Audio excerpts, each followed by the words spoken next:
जैन शास्त्रों में एक पुरानी कथा है मिथिला के महाराज नेमि के संबंध में। नेमि अर्थात महाराज ने कभी शास्त्र नहीं पढ़े, उन्होंने कभी अध्यात्म में रुचि नहीं ली, वह उनका लगाव ही नहीं था। उनकी चाहत ने वह दिशा कभी नहीं पकड़ी थी। बूढ़े हो गए थे तब बड़े जोर का देह ज्वर उन्हें पकड़ा, भयंकर ज्वर की पीड़ा में पड़े हैं। उनकी रानियां उनके शरीर को शीतल करने के लिए चंदन और केसर का लेप करने लगी। रानियों के हाथों में सोने की चूड़ियां थी, चूड़ियों पर हीरे जवाहरात लगे हुए थे, लेकिन लेप करते समय उनकी चूड़ियां खड़खड़ाती और बजती रहती। सम्राट नेमि को वह खड़खड़ाहट की आवाज व चूड़ियों का बजना बड़ा अरुचिकर लगने लगा। तभी उन्होंने कहा कि हटाओ इन चूड़ियों को उतार दो, ये मेरे कानों में बड़ी दुविधा उत्पन्न कर रही हैं। तो फिर रानियों ने मंगलसूत्र के ख्याल से केवल एक एक चूड़ी बचाकर बाकी चूड़ियां उतार कर रख दी। आवाज बंद हो गई और लेप चलता रहा। तभी महाराज के भीतर एक क्रांति घटित हुई। महाराज एक महाक्रांति को उपलब्ध हो गए। यह देखकर कि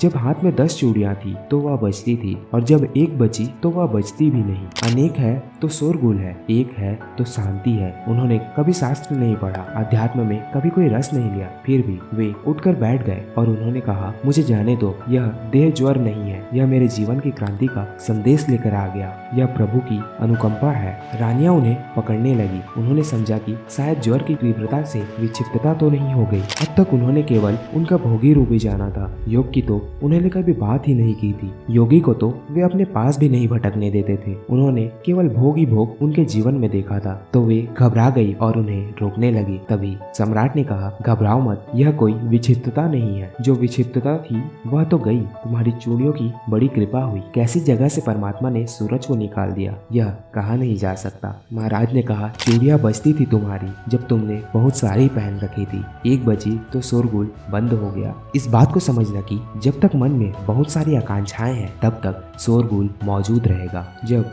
एक ही आकांक्षा बचे, जब एक ही अभिप्सा बचे, तभी इस बात का ध्यान रखना कि जीवन में केवल एक की ही अभिप्सा हो सकती है। संसार की इच्छा या अभिप्सा तो एक हो ही नहीं सकती, क्योंकि संसार तो अनेक है, वहाँ अनेक वासनाएं होंगी। केवल एक की अभिप्सा तो संन्यास में ही घट सकती है, और वह भी परमात्मा की। इसीलिए तुम जीवन में उसे जान लो जो कि जानने योग्य है। तभी नेमि तो उठ गए, उनका ज्वर तो जैसे चला ही गया। वे चल पड़े जंगल की ओर। न कभी शास्त्र पढ़ा, न कभी अध्यात्म जाना, लेकिन शास्त्र पढ़ने से कब किसने जाना। इस बात को याद रखना कि तुम्हें जीवन के शास्त्र के प्रति जागरूकता चाहिए तो तुम्हें ये सहारा कहीं से भी मिल जाता है। जीवन में बोध के किसी क्षण में, जागरूकता के किसी क्षण में, मौन के किसी क्षण में कोई भी घटना जगाने वाली हो सकती है।